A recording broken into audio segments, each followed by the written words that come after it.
Today, we're getting right into something that literally every professional needs a rock-solid grip on: workplace alcohol and drug policies.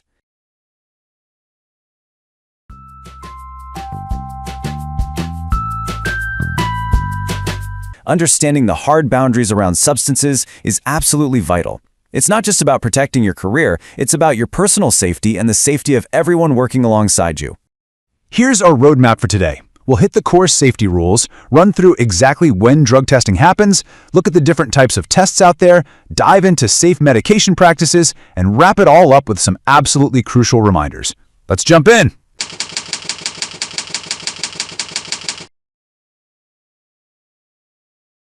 All right, part one, the core safety rules. Let's set the baseline. Okay, so pretty much every company out there has some version of a drug and alcohol policy. But beneath all the legal fine print, there is a universal baseline. Rule number one is beautifully clear and entirely non-negotiable. Illegal drugs and intoxicating beverages are simply not allowed on the worksite. Full stop. It's not a polite suggestion, right? Bringing that stuff onto company property instantly compromises the safety of literally everyone around you. It's the absolute most basic boundary you have to respect. And that leads us right into rule number two. Reporting for duty under the influence of alcohol, narcotics, or any other drugs is strictly prohibited.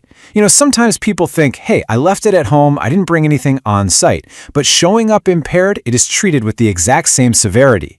Your reaction time, your physical coordination, your judgment, they're all compromised. When you clock in, the expectation is that you are 100% clear-headed and actually ready to work safely.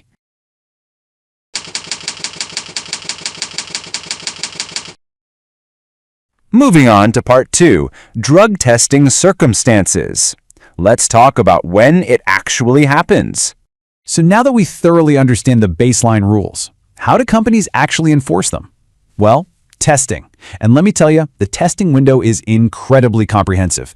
A company can test you at virtually any time. Let's look at the triggers. Testing can happen right up front, before you're even hired. It can happen completely randomly, just to keep everyone on their toes. It's standard procedure after any kind of incident occurs on site. It can trigger from reasonable suspicion, like if a supervisor thinks you're acting impaired.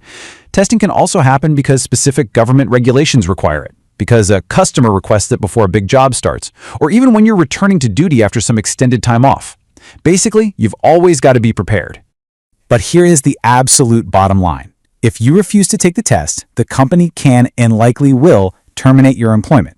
Sometimes people panic and think refusing a test is a smart move to protect themselves if they've slipped up. But listen, in almost all corporate policies, a refusal is treated exactly like a positive test. It's a direct violation of the employment agreement you sign on day one. Simply put, refusing the test is a fast track to ending your job. Section 3. Types of drug tests. Let's look at the actual methods.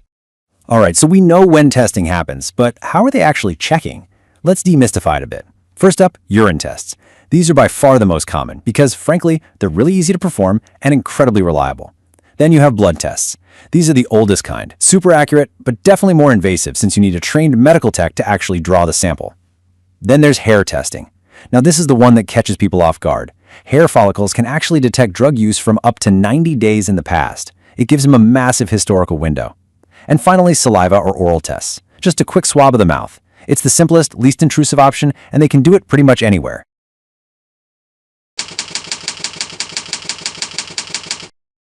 Okay, part 4, safe medication practices.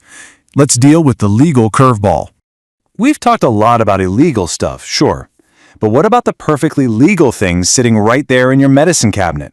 This is a nuanced, gray area that trips up so many conscientious workers. So ask yourself, what about prescription or non-prescription medicines? Like a standard cold or sinus pill that makes you a little drowsy. Look, just because a doctor prescribed it or you bought it legally at the pharmacy doesn't automatically mean it's safe for the worksite. If a medication messes with your alertness, your balance, or your reaction time, it instantly becomes a massive safety hazard the second you show up. Handling this curveball really comes down to a few basic, actionable steps. Before you even head to work, talk to your doctor about the physical demands of your specific job. And always, always read the warning labels on over-the-counter boxes. When you bring medications to work, you've got to keep them in their original containers. Seriously, don't just toss a bunch of random pills into a baggie. And this last one is so critical. Inform your supervisor or the on-site medical staff if you're taking anything that affects your alertness. Think about it. If you get hurt and can't speak, the medical team needs to read that exact bottle so they know what's in your system and can treat you safely. And finally, Section 5, Crucial Reminders, our final takeaways.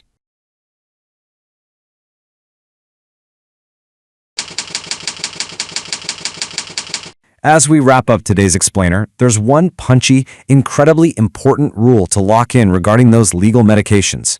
Never, ever take another person's prescription medication. Sounds super obvious, right? But imagine you're on site, you tweak a muscle, and a buddy generously offers you a leftover painkiller to help you get through the shift. Taking that pill is a huge risk. You have no idea how your body is going to react to it, and on top of that, it's a direct violation of workplace policy. Only take what was prescribed specifically to you. So as we close out, I want to leave you with a quick thought. Are the everyday medications in your cabinet putting you and your coworkers at hidden risk?